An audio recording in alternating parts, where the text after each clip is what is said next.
जय हिंद। मैं cadet Sarvajeet Kumar Yadav 90 UP battalion NCC Ballia. आज पूरा विश्व समुदाय कोविड-19 जैसे घातक बीमारी से ग्रसित है, जिससे संपूर्ण मानव जगत इससे बचने का उपाय ढूंढ रहा है।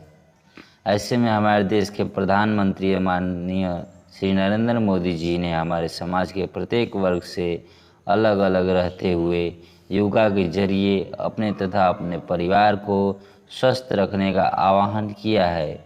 21 जून 2020 को अंतर्राष्ट्रीय योगा दिवस के उपलक्ष्य में मैं योग संबंधित लाभ के बारे में बताऊंगा, जिससे कि आप सभी आज भौतिक युग में इसका सदुपयोग करके अपना तथा अपने परिवार को स्वस्थ व सुरक्षित रख सकें।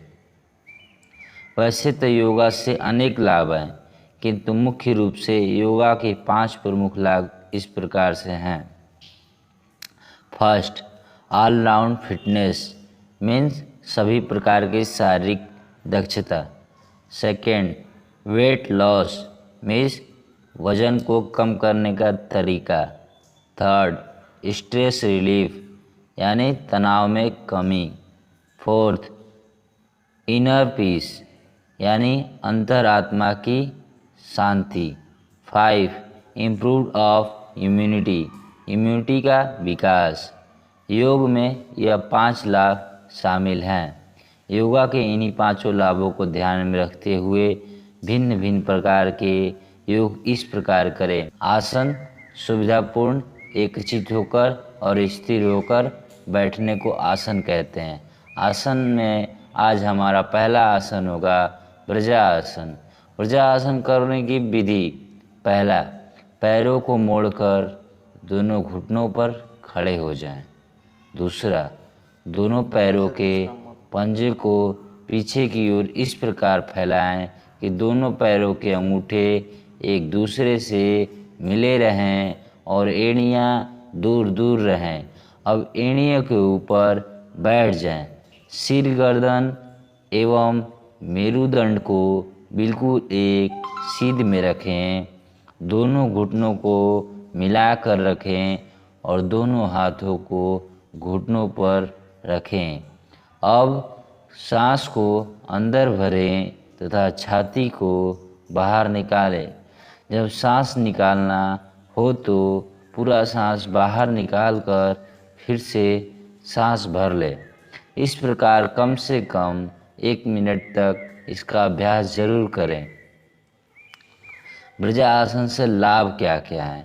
इस आसन को करने से मन की चंचलता दूर होती है।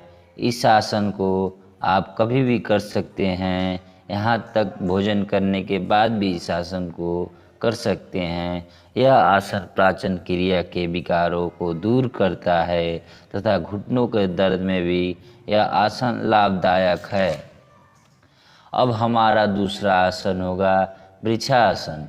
वृक्षासन को करने की विधि है: सीधे खड़े होकर दाएं पैर को उठाकर बाईं जांघ पर इस प्रकार रखें कि पैर का मूल पंजा नीचे की ओर तथा एड़ी जांघा के मूल में लगी हुई हो। दोनों हाथों को नमस्कार की स्थिति में ऊपर की ओर रखें। इस स्थिति में यथाशक्ति बने रहने के पश्चात इसी प्रकार दूसरे पैर से अभ्यास करें। वृक्षासन से लाभ: यह मन की चंचलता को दूर करता है, स्नायु मंडल का विकास कर स्थिरता प्रदान करता है। अब हमारा अगला आसन है बालासन। बालासन को करने की विधि: पैरों को मोड़कर दोनों घुटनों पर खड़े हो जाएं, फिर दोनों पैरों के पंजे को पीछे की ओर मोड़कर शरीर को एड़ियों के बल पर टिकाएं।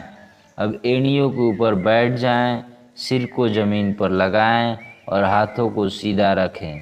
यह आसन करते समय ध्यान रखना जरूरी होता है कि शरीर का भार गर्दन और माथे पर न हो।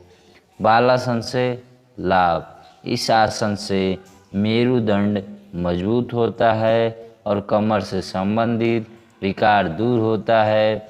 शरीर में रक्त संचार सुचारू रूप से होता है। शरीर का संतुलन बना रहता है। अतः मैं यह निष्कर्ष में कहना चाहूँगा कि योग एक सरल व्यक्तित्व और जैविक अभ्यास है जिससे वैदिक रूप में देखा तथा किया जा सकता है। योगा का संपूर्ण सार अपने शरीर की शक्तियों एवं क्षमताओं के अनुरूप आगे बढ़ते हुए इसे स्वीकार करना ही हमारा तथा आपका परम दायित्व है। जय हिंद।